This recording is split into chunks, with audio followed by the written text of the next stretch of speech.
அனைவருக்கும் வணக்கம். Welcome to Emtech embed solutions. Last வீடியோவில் internal and external pull up and pull down distance பற்றி பார்த்தோம் இல்லையா? அந்த வீடியோட எண்டில் ஒரு கொஸ்டின் கேட்டிருந்தேன். அதாவது மைக்ரோ கண்ட்ரோலர் ரீசெட் ஆன உடனே most of GPU pins input மூலம் தான் இருக்கும். அப்படின்னா எல்லா பின்ஸுமே ஃப்ளோட்டிங் ஆகிடாதா? பர்டிகுலராக நம்ம யூஸ் பண்ணாத அந்த அன்யூஸ்டு பின்ஸ்க்கெல்லாம் என்ன ஆகும்? இன்ஜினியர்ஸ் இந்த ஃப்ளோட்டிங் ப்ராப்ளமை எப்படி ப்ரிவென்ட் பண்ணுறாங்க அப்படின்னு கேட்டிருந்தேன். அதை பற்றி தான் இந்த வீடியோவில் டீட்டெயிலாக பார்க்க போகிறோம். ஃபர்ஸ்ட் ஒரு விஷயம், மோஸ்ட் ஆஃப் மைக்ரோ கண்ட்ரோலரில் பவர் ஆன் ஆனாலும் சரி இல்லை ரீசெட் ஆனாலும் சரி பல ஜிபிஓ பின்ஸ் டிஃபால்ட்டாக இன்புட் மூலம் தான் இருக்கும். ஏன் தெரியுமா? சப்போஸ் ரீசெட் ஆன உடனே பின் அவுட்புட் மோடில் இருந்தால் அது எக்ஸ்டர்னலாக கனெக்ட் செய்யப்பட்டிருக்கும் சர்க்கியூட்டுக்கு தேவையில்லாமல் லாஜிக் சிக்னல்ஸை ட்ரைவ் பண்ண ஆரம்பிச்சிடும். ஃபார் எக்ஸாம்பிள், ஜிபிஓ பின் ஒரு மோட்டர் டிரைவரை கண்ட்ரோல் பண்ணுதுன்னு வச்சுக்கலாம். கண்ட்ரோலர் ரீசெட் ஆன உடனே அந்த பின் ஹை சிக்னல் இல்லைன்னா லோ சிக்னலை ட்ரைவ் செஞ்சிச்சுன்னா மோட்டார் சடனாக ஆன் ஆகலாம் இல்லைன்னா ஆஃப் ஆகலாம். ஆனால் ப்ரோக்ராம் இன்னும் இனிஷியலைஸ் ஆகி இருக்காது.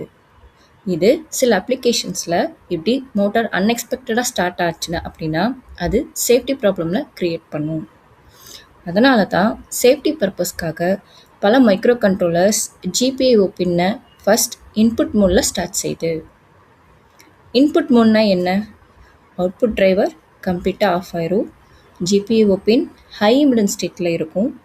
மைக்ரோ கண்ட்ரோலர் அந்த பின்னை ஹையாவோ இல்லை லோவாவோ ட்ரைவ் பண்ணாது.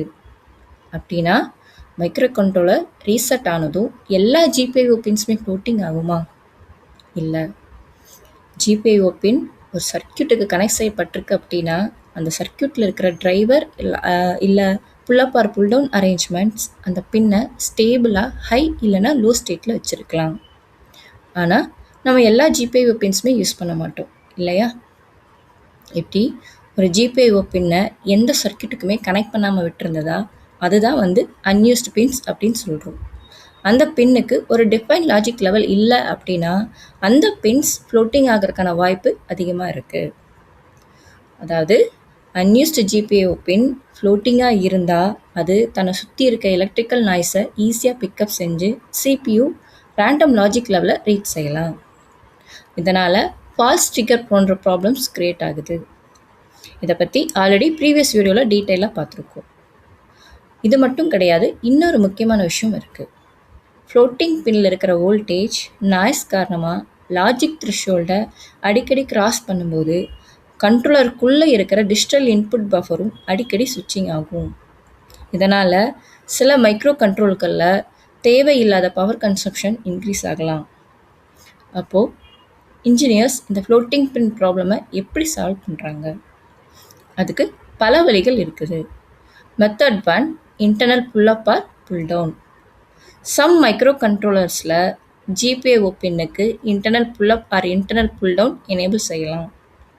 இதனால் ஜிபிஓ பின் ஃப்ளோட்டிங் ஆகாமல் ஒரு ஸ்டேபிள் ஹை இல்லைனா லோ ஸ்டேட்டில் இருக்கும்.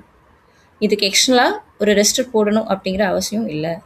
இந்த இன்டர்னல் புல்-அப் அண்ட் புல்-டவுன் பற்றி லாஸ்ட் வீடியோவில் டீட்டெயிலாக பார்த்துருக்கோம் இல்லையா? ஸோ இது மெத்தட் 1. மெத்தட் 2 என்ன அப்படின்னா ஃபிர்ம்வேர் இனிஷியலைசேஷன். ஒரு நல்ல எம்பெடட் ப்ராஜெக்டில் ப்ரோக்ராம் ஸ்டார்ட் ஆன உடனே யூஸ் பண்ணாத ஜிபிஓ பின்ஸை ஃப்ளோட்டிங் ஆகாமல் இருக்க ஸ்டார்டிங்லே கான்ஃபிகர் செஞ்சிடறாங்க. ஃபார் எக்ஸாம்பிள், PIC 16F877Aல port P = 0x00 TISP = 0x01 எழுதுனா RB0 பின் மட்டும்தான் இன்புட். ரிமைனிங் RB1லேருந்து RB7 வரைக்கும் நம்ம யூஸ் பண்ணல அப்படின்னாலும் அதை நாம் அவுட்புட் மோடில் கான்ஃபிகர் செஞ்சுருக்கிறனால அந்த பின்ஸ் ஃப்ளோட்டிங்காக சேஞ்ச் ஆகாது. இதனால் ஃப்ளோட்டிங் ப்ராப்ளம் இருக்காது, நாய்ஸ் பிக்கப் குறையும், சம் அப்ளிகேஷன்ஸில் பவர் கன்சப்ஷன் கூட ரெடியூஸ் ஆகலாம். ஆனால் இந்த மெத்தடில் அன்யூஸ் பின்ஸை எப்படி கான்ஃபிகர் செய்கிறது அப்படிங்கிறத அந்த கண்ட்ரோலரோட டேட்டா ஷீட்டை ரெஃபர் பண்ணணும். ஓகே, இது மெத்தட் 2. மெத்தட் 3ல எக்ஸ்டர்னல் ஹார்ட்வேர். சம் சர்க்கியூட்டுக்கு ஜிபிஓ இன்புட் பின்ஸுக்கு மட்டும் கிடையாது, ரெக்யர்மெண்ட் இருந்தால் அன்யூஸ்டு பின்ஸுக்குமே வெளியே எக்ஸ்டர்னலாக pull up or pull down resistors connect செய்கிறாங்க. இதுவும் அந்த பின்ஸை ஸ்டேபிள் லாஜிக் ஸ்டேட்டில் வச்சுருக்கும். ஓகே, ஸோ என்ஜினியர்ஸ் தேவையில்லாமல் ஜிபிஐஓ பின் ஃப்ளோட்டிங்காக இருப்பதை பொதுவாக அவாய்ட் பண்ணுறாங்க. as per requirement, internal pull up or pull down, firmware initialization இல்லை external pull up or pull down, இந்த மெத்தடில் ஏதோ ஒன்றை யூஸ் பண்ணி அந்த பின்ஸை ஸ்டேபிள் லாஜிக் ஸ்டேட்டில் வச்சுருக்காங்க. ஓகே, ஸோ ஃபைனலி இன்னைக்கு ஃப்ளோட்டிங் பின்னை எப்படி ப்ரிவெண்ட் பண்ணுறது அப்படிங்கிற 3 முக்கியமான மெத்தட்ஸ் பார்த்தோம் இல்லையா? அதில் ஒன்று தான் internal pull up or pull down. ஆனால் இன்டர்னல் ரெசிஸ்டர்ஸ் இருக்கும்போது எக்ஸ்டர்னல் ரெசிஸ்டர்ஸ் ஏன் இன்னும் நம்ம யூஸ் பண்ணுறோம்? இன்டர்னல் ரெசிஸ்டர்ஸ் மட்டுமே போதாதா? அதுக்கான ரீசன் நெக்ஸ்ட் வீடியோவில் டீட்டெயிலாக பார்க்கலாம். தேங்க்ஸ் ஃபார் வாட்சிங்.